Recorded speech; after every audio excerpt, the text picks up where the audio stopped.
자, 오늘은 계속해서 에스겔서를 보겠습니다. 지난주에 32장까지 우리가 마쳤고요. 이제 33장을 보겠습니다. 자, 우선 33장 여기 앞에 부분을 좀 읽겠습니다. 읽고 대략적인 내용을 좀 같이 나누고 이제 본격적으로 공부를 해보겠습니다.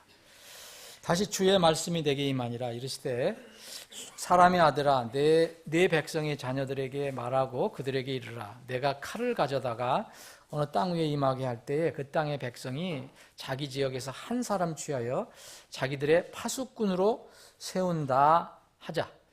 칼이 그 땅 위에 임하는 것을 그가 보고 나팔을 불어 백성에게 경고하되 어떤 사람이 나팔 소리를 듣고도 경고를 받아들이지 아니하므로 칼이 임하여 그를 제거하면 그의 피가 그의 머리로 돌아가리라. 그가 나팔 소리를 듣고도 경고를 받아들이지 아니하였은즉 그의 피가 그에게 돌아가려니와 경고를 받아들이는 자는 자기 혼을 건지리라. 그러나 칼이 임하는 것을 파수꾼이 보고도 나팔을 불지 아니하여 백성이 경고를 받지 못하였으므로 칼이 임하여 그들 중에서 어떤 사람을 취하면 그는 자기 불법 가운데서 제거되었거니와 그의 피는 내가 파수꾼의 손에서 요구하리라. 일단 6절까지만 읽어봤습니다.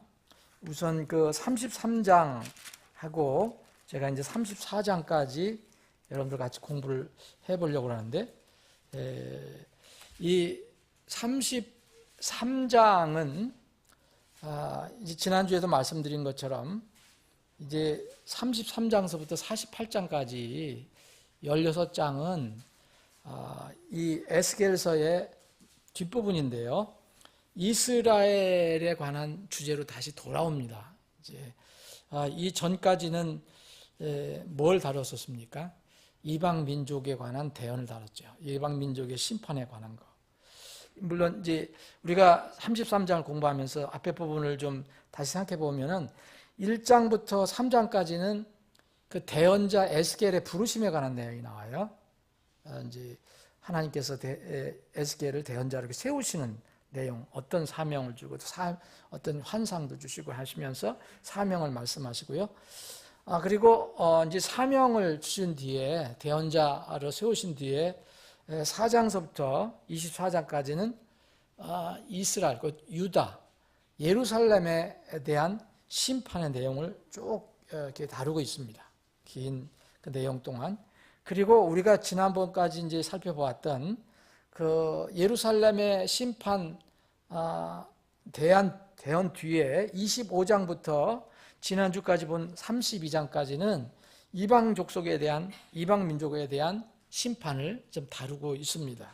여기에 이제 암몬, 모압, 에돔, 블레셋, 두로, 시돈, 이집트, 아시리아 이런 그 민족들의 예언을 앞으로 어떻게 될 것이냐. 이미 성취된 것이 대부분이지만 이런 것들에 대한 그 대언을 우리가 살펴봤고 오늘 33장서부터는 이제 끝장까지는 다시 그 이스라엘로 주제가 넘어옵니다. 다시 이제 예루살렘으로 무대가 넘어옵니다. 그래서 지금 이제 33장이 시작됐을 때는 이 대언의 배경은 뭐냐? 이미 예루살렘은 무너졌어요. 그리고 사람들은 죽거나 이방 땅으로 이렇게 포로로 잡혀간 뒤입니다. 그래서 이 33장부터 48장까지는 이제는 뭐에 나오겠습니까? 이제는 다 무너지고 다 소망도 없고 다 포로로 끌려가고 그랬으니까 이제 회복이라는 주제가 나옵니다. 회복.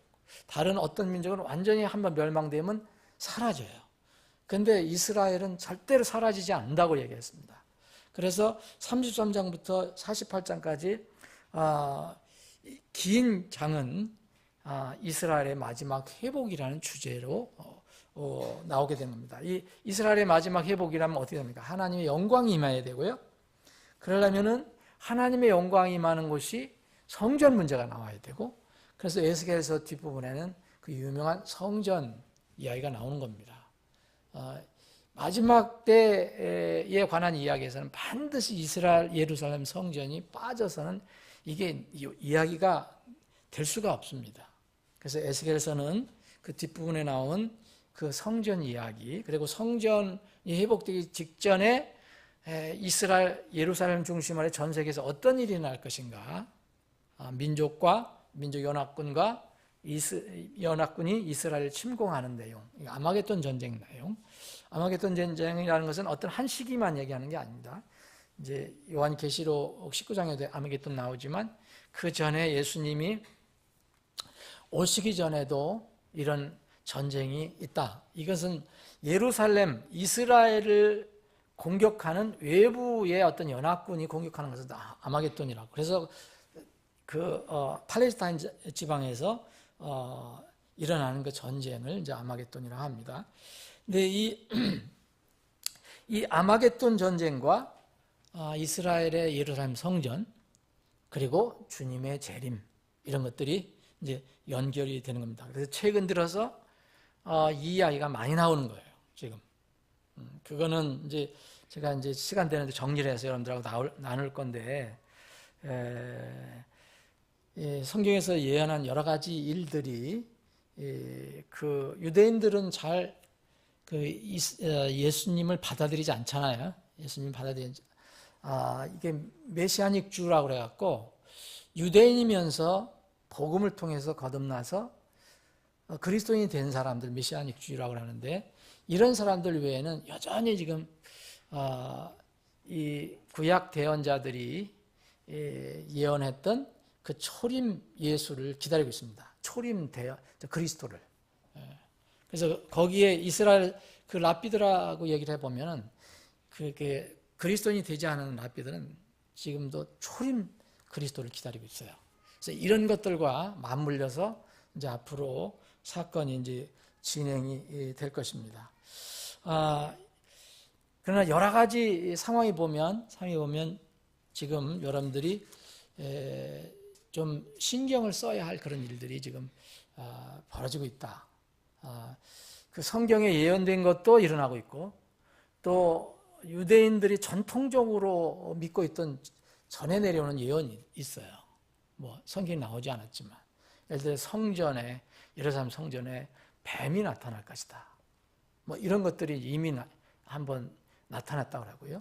뭐 붉은 암송아지가 있어야 되잖아요, 제사 드리려면. 이런 것이, 붉은 암송아지가 드물잖아요, 여러분. 그런 것들이 나타났냐. 뭐 이런 것들이 지금 많이 이야기가 되고 있습니다. 어쨌든 간에 지금 현실적으로 지금 그 이스라엘, 예루살렘, 지금 그 갈등이 일어난 그 장소에는 여전히 그 성경에서 이야기하는 이스라엘 사람들이 있고 유대인들이 있고, 그 전통적인 그런 바리새인 신앙을 가지고 있던 사람들이 여전히 또 그리스도를 기다리고 있고, 또 주변에, 성경에서 얘기하는 주변의 민족들이 이스라엘 그 유대인들과 갈등을 여전히 일으키고 있고, 또 무너진 성전에다 이스라엘 사람들이 성전을 지으려고 그렇게 정말 간절히 소망하고 있다는 것. 이런 것들이 지금 현실입니다. 성경에 나와 있는 것이지만 사람들은 성경과 현실을 연결을 잘 안 하려고 그러잖아요. 안 믿는 사람들은. 근데 이게 여전히 현실이라는 거.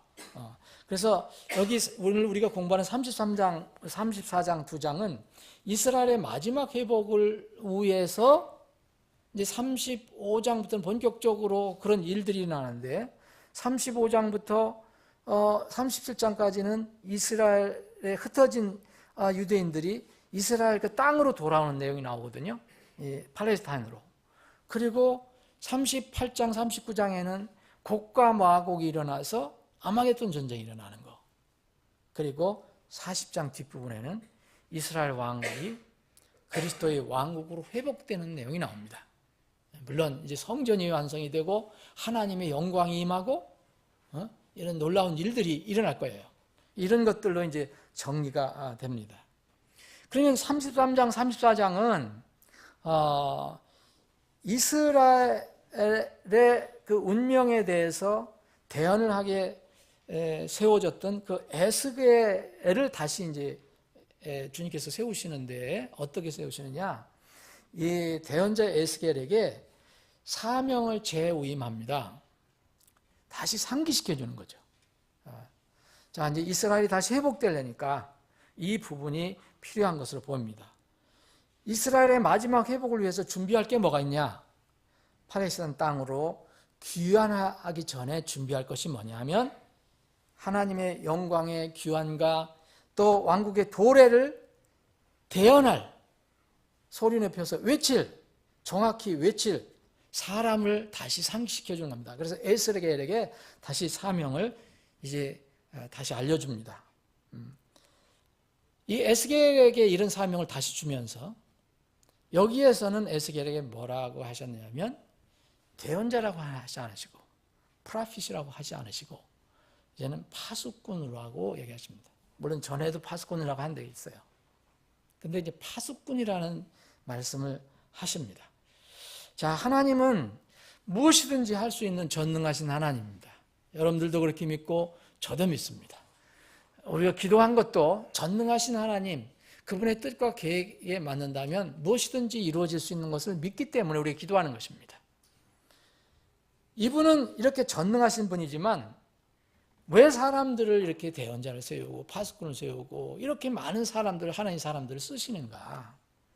하나님께서는 여러분들에게 누누이 말씀드리지만 전능하신 분이지만 하나님께서는 그분의 일을 이루어 가시는데 사람을 통해서 일하시기를 기뻐하신다는 점입니다. 이걸 우리는 잊지 말아야 합니다. 창세기서부터 마지막 때까지. 특히 하나님은 구원받지 않은 사람도 원하시면 이렇게 쓰실 수 있지만 특히 하나님은 하나님의 사람들을 쓰시기를 원합니다. 여러분들도 하나님의 사람입니다. 구원받으면 하나님의 자녀들이에요. 그래서 하나님의 자녀들을 들어 쓰시기를 원합니다. 그래서 33장, 34장에 다시 에스겔에게 이스라엘 집에 대한 사명, 이것을 알려주게 하기 위해서 진리의 파수꾼으로 세워주는 내용이 나오는 것입니다. 이제 33장부터는 이제 본격적으로 이스라엘 회복에 관해서 말씀드린다 그랬잖아요. 근데 이 회복이 실제적으로 땅으로 막 회복되기 전에 이 사람을 먼저 세우신다는 거죠. 자, 그래서 1절에 보면 다시 주의 말씀이 내게 임하니라 이렇게 있어요. 에스겔이 그렇게 기록을 한 겁니다. 다시 주의 말씀이 내게 임하니라. 여기 나는 에스겔이죠. 이런 유형은 에스겔 대언자에게 특별히 이 에스겔서에서 많이 기록이 되어 있습니다. 계속해서 이 말씀을 해요. 주의 말씀이 내게 임하니라. 주의 말씀이 내게 임하니라.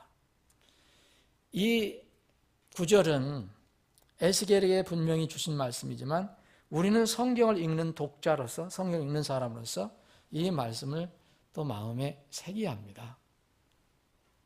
에스겔은 스스로 하나님께서 너는 내 대언자다라는 것을 상기시켜주고 있습니다.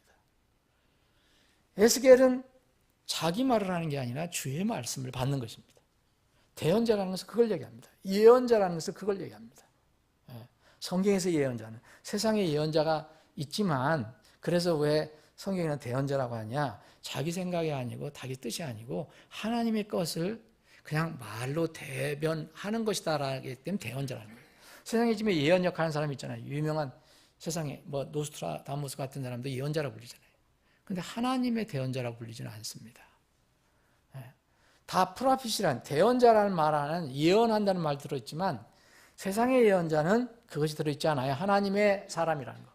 그런데 성경의 대언자는 하나님의 말을, 하나님의 계획을, 하나님의 뜻을 대언한다는 뜻으로 대언자라고 이렇게 우리가 부르는 것입니다. 이 말씀에서 에스겔은 자기 사명을 다시 생각해 보지만 우리가 이것을 읽을 때 우리도 이 시대에는 지금 대언자거든요. 여러분들이 하나님께서 기름 부어주셔서 뭐 특별한 어떤 사람이 기름을 부어서 세운 것은 아니지만 이미 성령께서 오셔서 여러분들을 구원해 주시고 또 하나님 말씀을 맡겨 주셨어요.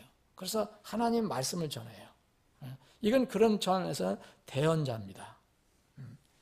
대언자라면 자기 자신의 이론이나 생각이나 사상이나 신념이나 감정을 전하는 것이 아닙니다. 그냥 하나님 말씀을 전하는 사람이 대언자입니다. 이것을 성경을 읽는 사람은 이해를 해야 됩니다.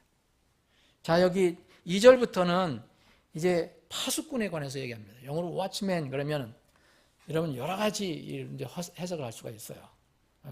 여기 2절부터 6절까지는 우리가 읽은 부분은 큰 이 주제를 뽑아낸다면 파수꾼과 백성입니다. 파수꾼과 백성. 파수꾼과 백성의 어떤 관계가 있느냐 이거예요.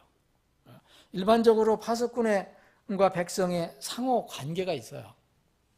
곧 파수꾼의 역할과 책임이 있고 또 그 파수꾼을 세운 그 파수꾼의 경고를 듣는 백성의 책임의 상관성이 있습니다. 그것을 지금 설명해 주고 있어요.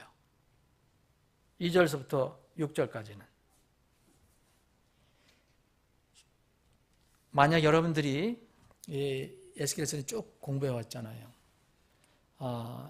신경을 쓰고 이렇게 공부해 보셨다면 이 파수꾼이라는 이런 임무와 책임, 그리고 이 파수꾼이 경고할 때 들어야 하는 그 사람들의 그 책임에 관한 것은 여기서만 얘기하지 않는 것을 여러분들 보셨을 것입니다. 이미 에스겔서 처음에 공부할 때 여러분 1장부터 3장까지 에스겔의 그 우임, 책임, 세우심 이런 게 나왔잖아요.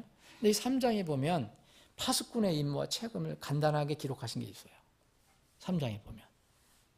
여기 비슷한 내용입니다. 여기서 우리 여기 33장에서 나온 내용하고.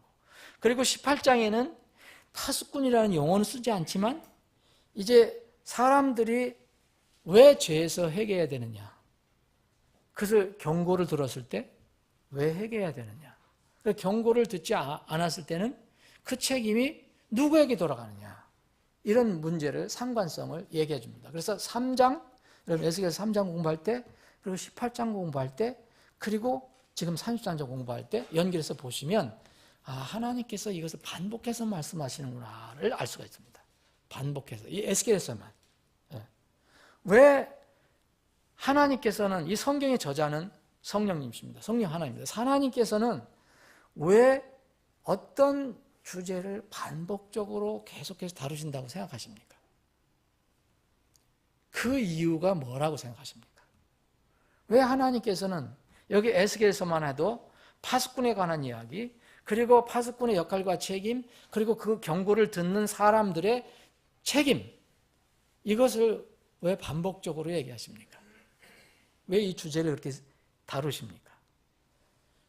한번 여러분 생각해 보십시오. 성경 말씀은 단 한 번 선포되어도 그것이 진리이기 때문에 누가 뭐라 해도 의심 없이 그것은 성취됩니다. 반드시 성취됩니다. 이루어집니다. 그리고 단 한 번 이야기해도 그것은 진리입니다. 뭐 여러 번 얘기했다고 해서 진리가 되고 한 번 얘기했다고 해서 진리가 안 되는 게 아닙니다. 단 한 번 나와도 그것은 진리의 말씀이고 그것은 반드시, 그게 예언의 말씀이라면 반드시 성취될 것입니다. 여러분 성경에도 보면 다니엘 같은 경우는 꿈을 꾸고 그것을 대언을 합니다. 여러분 그게 반복적으로 안 나와서도 그것은 반드시 성취됐습니다. 그리고 앞으로 성취될 것입니다. 그런데 그럼에도 불구하고 성경을 보면 아주 반복적으로 계속해서 나오는 얘기가 있어요. 여러분 왜 그렇다고 생각하십니까? 이 성경의 저자는 하나님이십니다. 하나님이 이게 이렇게 쓰실 때 성령의 감동으로 사람을 택하셔서 성령의 감동으로 쓰게 하셨을 때 그것은 하나님의 마음입니다. 거기에 하나님의 마음, 곧 사랑과 긍휼이 담겨 있다는 것입니다. 반복적으로 다룬다는 것은, 하나님께서 어떤 주제를 반복적으로 다루신다는 것은 그 주제가 중요하다는 것을 얘기하는 것이고, 또 그 주제는 절대적인 확실성을 가지고 있다는 것을 얘기합니다. 만약 그게 예언이라면 절대적으로 확실하게 이루어질 것입니다. 다시 말씀드리면 물론 한 번 얘기한다고 안 이루어지는 것이 아닙니다. 근데 그것을 반복적으로 얘기할 때는 하나님께서 무슨 뜻을 가지고 계신다는 거예요. 사랑하는 여러분, 여러분들과 저는 사람입니다. 근데 사람의 특징 중에 하나가 뭡니까? 망각입니다. 여러분들 지난주 설교 기억하십니까? 제목 기억하시고 그 성경 구절 기억하십니까? 대부분 잃어버립니다. 이게 사람은 그렇습니다. 그게 뭐 잘못된 건 아닙니다. 사람들은요, 잘 잊어버리게 되어 있습니다. 죄가 들어온 뒤에는 더 말할 것도 없어요. 그런데 하늘에 이제 우리가 영화로움을 가면은 그렇지 않겠지만 지금은 망각의 동물이라는 말이 맞습니다. 또 망각하지 않으면 우리가 괴로울 게 너무 많기 때문에 주님께서 또 잊게 해주시는지도 모릅니다. 불행한 거, 비참한 거 매일 생각나면 얼마나 힘들겠습니까? 사람 편에서는 하나님의 사랑과 긍휼에서 나오는 그 주제를 잊지 말고 마음에 잘 새겨두어야 할 필요가 있다는 것을 하나님께서 우리에게 알려주시는 겁니다. 그래서 또 반복적으로 하시고 또 반복적으로 하시는 겁니다. 여러분, 이 주제에 제가 조금 더 말씀드리면 하나님께서 우리 인간, 성경을 읽는 사람들 사이에 이런 내용을 성경에 담고 계시는데 이게 하나님과 사람과의 관계인데 여기서 하나님과 사람과의 관계에서 나오는 주제는 우리가 이 땅에 살아갈 때 똑같이 적용할 때가 있습니다. 하나님을 우리는 아버지라고 부릅니다. 우리는 아들입니다. 또 우리가 그런 관계가 아니라면, 우리가 부모와 자식 관계가 아니라면 하나님은 창조자 하나님이고 세상 사람들은 사람입니다. 그분은 창조자 하나님, 심판자입니다. 창조주와 피조물의 관계입니다. 이것이 사람 사이에도 똑같이 적용됩니다. 부모와 자식 관계가 있습니다. 그리고 일반 사람들이라면 부모와 자식 관계가 아니라면 그래도 최소한 어른과 아이들의 관계가 있습니다. 이 세상에는. 이 관계에서도 잊지 말고 유념해야 할 주제가 있어요. 그게 바로 이 하나님께서 하나님의 말씀을 반복적으로 자꾸 쓰시고 기록해 주신 이유가 거기에 있습니다. 여러분, 부모와 자식, 어른과 아이의 관계는 사랑과 존경의 관계로 맺어집니다. 그렇죠? 자식이 부모를 사랑하고 또 존경하고 또 부모가 자녀를 사랑합니다. 어른과 아이도 사회적인 관계에서도 마찬가지입니다. 부모가 자식을 사랑한다면 자식을 전혀 방치하지 않습니다. 만약 사랑하지 않는다면 방치합니다. 그래서 부모는 자식을 사랑할 때 항상 자식을 끼고 보호하면서 잘 가르치려고 하고 잘 인도해 주려고 하는 것입니다. 여러분들, 우리가 이 세상을 살아갈 때 여기서 우리가 깨달을 수 있는 것을 하나님의 관계에 적용하면 많은 것이 이해가 될 때가 있습니다. 부모가 자녀를, 어른들이 아이들을 교육시키고 훈련시키는 것이 있는데 바로 그것이 하나님께서 우리를 향한 방법이라는 것입니다. 사실 하나님께서 먼저 보여주신 것을 우리가 그렇게 하는 것입니다. 교육은 단 한 번 전달되는 것으로 끝나지 않습니다. 여러분, 그러면 얼마나 좋겠습니까? 여러분, 기계는 한 번 입력해 놓으면 계속 돌아 나올 수가 있겠지만 사람은 한 번 가르쳐 준다고 끝납니까? 그게 안 됩니다.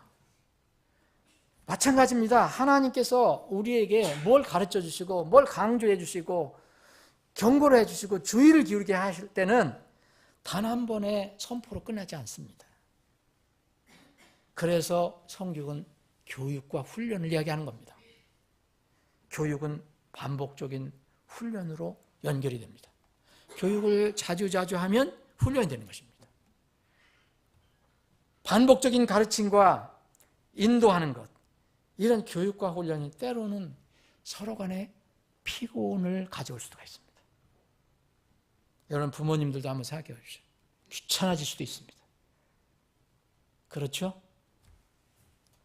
그래서 어떤 사람들은 그 사명을 포기합니다. 자식이 어떻게 되든 말든 그냥 세상에 가르치는 대로 맡겨봅니다. 그냥 밥만 먹여주고 재워주는 겁니다. 그러면 교육은 무너지고 그 아이의 미래도 함께 무너집니다. 여기에 사랑의 힘이 필요한 겁니다. 부모가 자녀를 사랑하면 반복적으로 가르치고 인도하는 것이 필요한 것이고, 자녀가 부모를 사랑하고 존경하면 반복적인 그 가르침에 순종해야 합니다. 이것과 아주 상반되는 것이 이 시대의 교육 철학이에요. 지금 너무 많이 바뀌었어요. 옛날보다. 하나님의 사랑에서 나온 부모와 어른이 교사가 되어서 반복적으로 가르치는 교육을 이 시대의 교육의 그 방법으로 비춰보면 시대에 뒤떨어진 고루한 방법이라고 얘기합니다. 구시대의 교육 방법이라고 얘기합니다. 그래서 이 시대의 교육에서는 배우는 학생이 중심이 되는 교육으로 바뀌었습니다. 아이들이 원하는 대로 가르치라는 것입니다. 소위 이 정부에서도 많이 지금 추진하고 있는 것입니다. 소위 인권을 강조한다는 그런 차원에서 열린 교육이라는 그런 시스템이, 요새 그 용어를 내가 잊어버렸는데, 그런 시스템으로 굳어져 가고 있습니다. 사랑하는 여러분, 여기서 깊이 잘 생각해 봐야 됩니다. 우리는 성경을 진리로 믿고 있는 사람들입니다. 아이들은 감정의 지배를 받고 태어날 때부터 가지고 있는 육신의 소욕을 가지고 있습니다. 죄를 가지고 있습니다.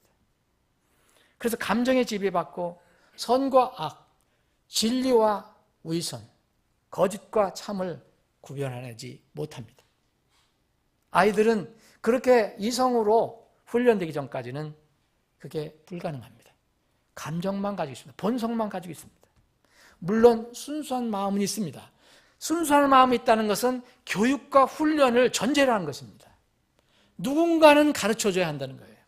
가르쳐줄 때 그것을 받아들이는 입장에서 순수하다고 주님께서 말씀하신 겁니다. 그냥 아무것도 가르치지 않고 방치할 때 그 아이를 순수하다고 얘기하시는 건 아닙니다. 그럼 성경 말씀이 앞뒤가 맞지 않습니다. 그래서 책임 있는 부모나 어른들의 가르침이 반드시 필요한 겁니다.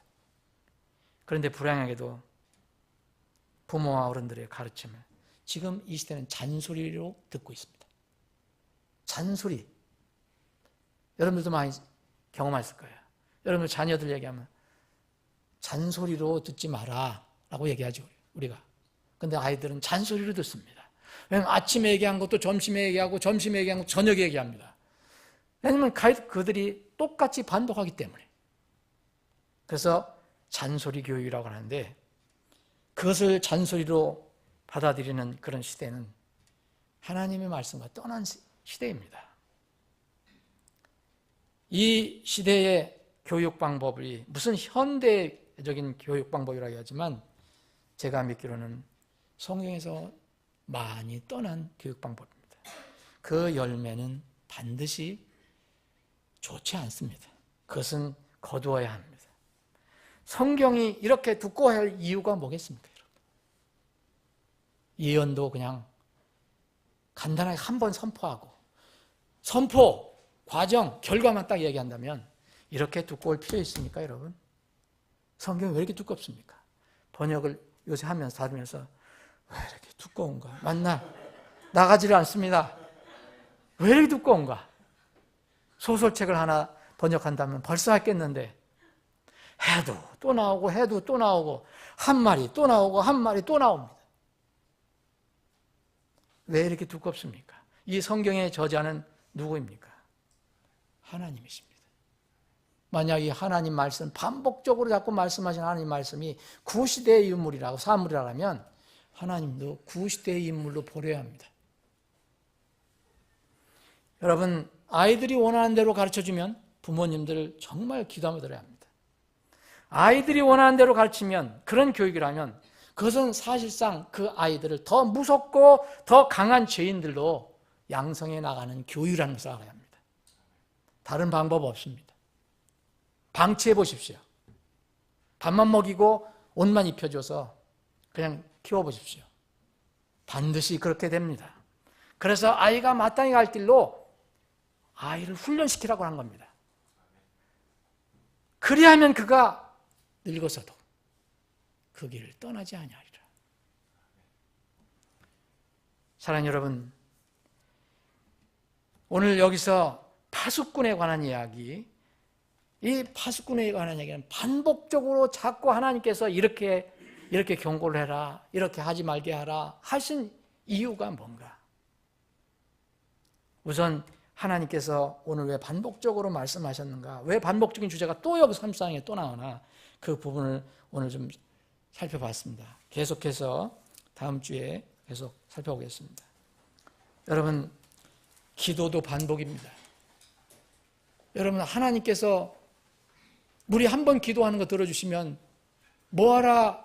계속 기도하라고 말씀하십니까? 쉬지 말고 기도하라고 말씀하십니까? 기도도 반복입니다. 진실한 마음으로 하나님께 기도하는 시간 되겠습니다. 아버지 하나님, 오늘도 저희들에게 믿음을 주셔서 하나님 집에 모여 하나님 말씀을 나누고 또 전능하신 하나님 아버지 앞에 머리 숙여 기도할 수 있는 이런 기회를 주셔서 감사합니다. 이 특권을 주셔서 감사합니다. 우리 사랑하는 지체들이 기도할 때 그 기도가 하나님의 왕자에 꼭 상달되어서 하나님의 뜻과 계획 가운데에서 성취되는 역사가 있게 해주옵소서. 특별히 2019년에는 이 일들이 많이 일어나게 해 주시기를 원합니다. 북한 동포들을 기억해 주시고 이 나라의 앞으로의 미래의 운명을 주님께서 선한 길로 인도해 주시기를 원합니다. 마지막 때에 그리스도의 왕국이 세워지기 전에 쓰임받는 그런 나라와 민족이 되게 해 주옵소서. 우리가 속한 이 주님의 몸 서울제일침례교회가 마지막 때 쓰임받고 복음, 하나님의 복음을 위해서 쓰임받는 교회 모임이 되게 해 주시옵소서. 아버지 하나님, 오늘 사랑하는 지체들이 여러 가지 개인적인 기도 제목을 가지고 나왔습니다. 주님, 그 기도 제목을 지금 이 시간 경청해 주시고 하나님의 그 완전하신 때 가운데서 이루어 주시기를 원합니다. 다시 한번 간절히 간구합니다. 2019년에는 우리 사랑하는 지체들이 간절한 기도가 많이 성취되어서 간증하는 지체들이 여기저기서 많이 나올 수 있도록 참으로 복된 한 해가 될 수 있도록 인도해 주시옵소서. 거룩하신 예수님의 이름으로 기도합나이다. 아멘.